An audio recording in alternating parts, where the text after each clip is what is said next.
Quilters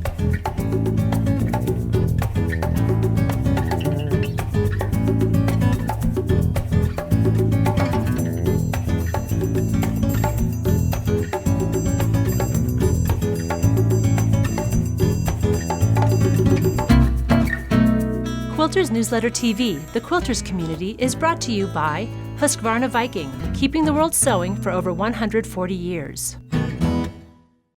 Hi, and welcome to Quilters Newsletter TV, the Quilters community. I'm Mary Kate Karr-Petras, and I'm here today with Erin Russek. Hi, Erin. Hi. Erin designed this beautiful block for us, Bloomin' Daisy. Yep. And you're here to tell us about kind of the secret to this design. Right. So I really like secondary patterns and applique, apparently.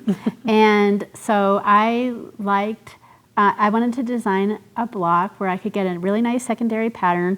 And when I sew these all together, I'm going to get this, what looks like a block that I fussed around with, but it's actually only part of this block. So I didn't have to miter anything. And it's not on point. It's not on point. And so it's kind of a way of doing two blocks, but only doing one block at a time. Awesome.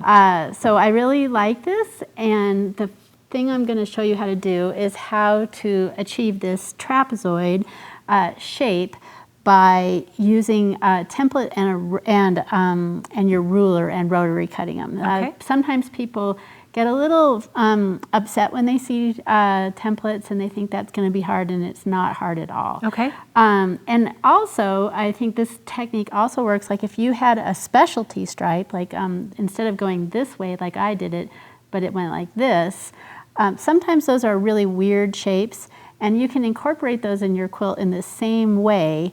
And that way you don't have to do a lot of fussy cutting, you just cut strips and then you'll cut your trapezoids from those. So this is a really kind of easy way to handle a shape like that. Fantastic. So let's get started.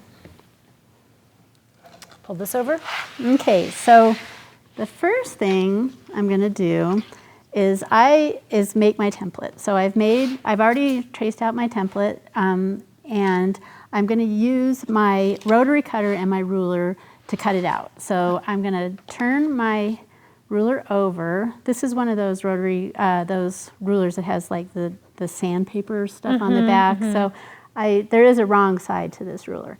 And then I'm going to take my template and I'm going to place it on the back side of the ruler, and I'm just going to tape it. And you want to tape it down enough so that you don't catch your edges of your template, and you can see everything.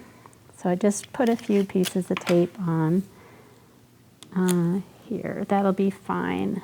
That's a little bit sticking out. And so that gives you a way to cut your trapezoid using a strip. So this strip is 2 1/4 inches thick, and I've already cut my striped fabric.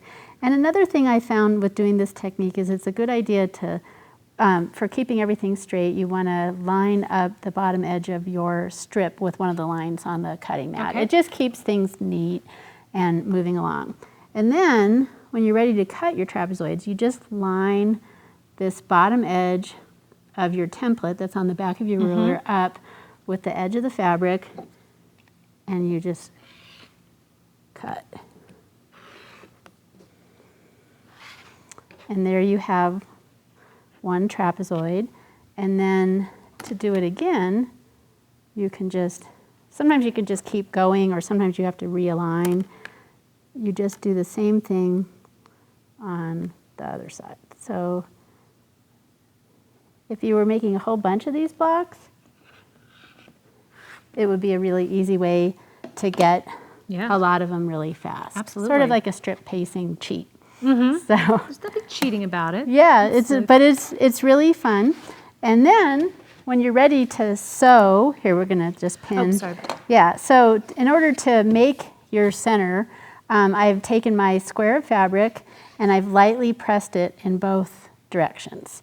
And to get my trapezoid on there, I'm going to just press this as well. And then I'm going to line that fold up, kind of hard to see, with the fold there.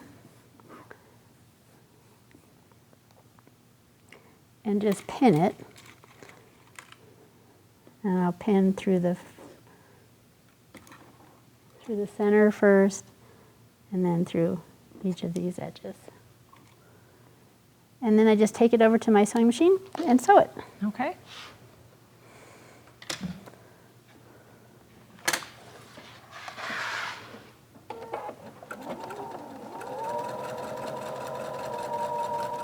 I really like this sewing machine because it has a guide, a 1/4-inch guide on there, so you don't have to just make sure your fabric is butted up against the guide and go, and you don't have to really fuss around too much, and you can get a lot done really fast. It helps a lot. Yeah, I really like those.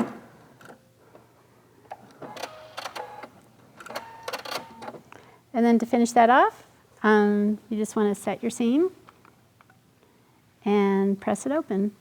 So once you've sewn this trapezoid on, you just add another trapezoid to this side and do the same thing, sew and press. And then you add the other two in opposites on the top and bottom. And then you add your triangles, and that will give you this block with this really nice secondary pattern. So let's show the that. applique.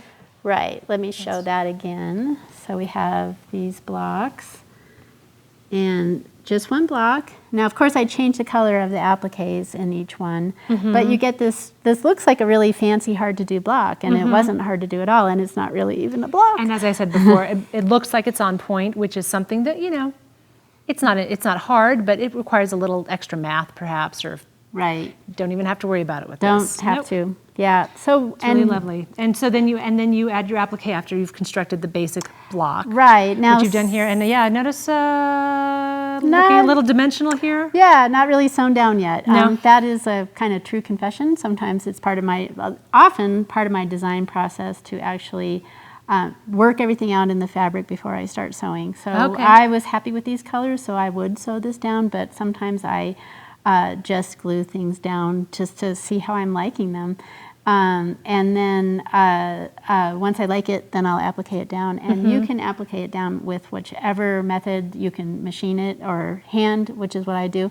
And if you're not too crazy with the tension, it won't change the size of the block. Oh, that's a good point. Yeah, so if you're hand appliquing, don't really yank on it. And if you're using your sewing machine to machine applique it, don't get the stitches too close together. That's a great point, because it will make things start to pull in and shrink a little bit. But bit. you know, people talk about that all the time. It doesn't happen that much. And a little steam ironing also helps.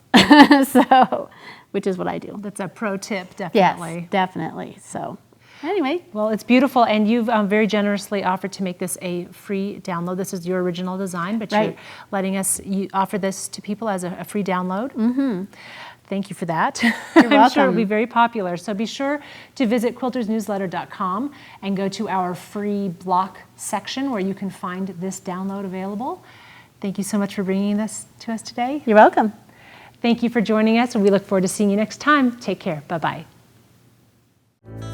Quilters Newsletter TV, the Quilters community, is brought to you by Husqvarna Viking, keeping the world sewing for over 140 years.